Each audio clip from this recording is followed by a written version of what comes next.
안녕하세요. 이혜승 변호사입니다. 우리가 일상적으로 법률 분쟁을 예상하면서 살지 않기 때문에 법률 문제가 발생했을 경우에 이 사건이 민사사건인지 형사사건인지 구분하기 어려운 경우가 많습니다. 법을 다루지 않는 일반인이라면 더더욱 헷갈릴 수 있을 것이라고 생각합니다. 민사사건과 형사사건은 실제로 전혀 별개로 다루어지지 않습니다. 어떤 사건 속에서 밀접한 관련을 가지고 있기 때문입니다. 저번 영상에서 다뤘던 사기 범죄를 예로 들면 사기를 당한 경우 사기 피해자는 크게 두 가지 방법이 궁금할 것입니다. 첫 번째는 사기꾼으로부터 내 돈을 찾는 방법, 두 번째는 사기꾼을 처벌하는 방법입니다. 여기서 내 돈을 찾는 방법은 민사사건으로 진행이 될 것이고 사기꾼을 처벌하는 방법은 형사사건으로 진행될 것입니다. 민사사건과 형사사건은 뭘 의미하는 것인가요?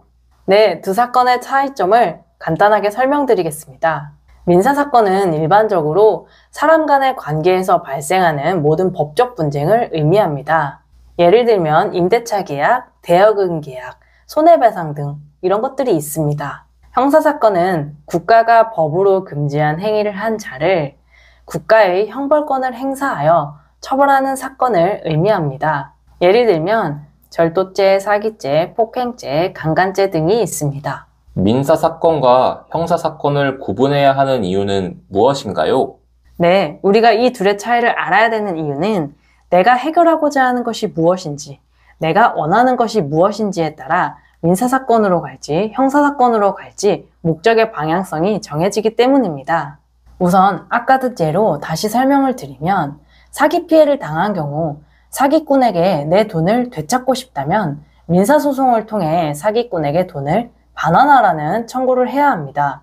그리고 사기꾼이 너무 괘씸하여 사기꾼을 처벌하고자 한다면 형사고소를 통해 형사사건으로 진행하여야 합니다. 이러한 차이점을 아는 분들에게는 너무 당연한 이야기 같지만 의외로 사건을 진행하다 보면 형사고소만을 해도 당연히 내 돈을 찾을 수 있을 거라고 생각하는 경우가 많고 반대로 민사소송만을 제기했어도 사기꾼이 나쁜 짓을 했기 때문에 당연히 처벌되는 것이라고 생각하는 사람들이 많습니다. 따라서 지금 처한 문제를 제대로 해결하고 싶다면 나의 사건에서 내가 얻고자 하는 목적이 무엇인지 파악하는 것이 중요합니다.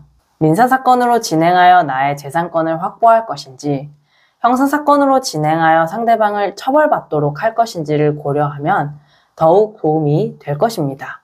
지금까지 민사사건, 형사사건의 구별에 대해서 알아보았는데요. 도움이 되었길 바라며 영상을 마치겠습니다. 다음 영상에서 만나요.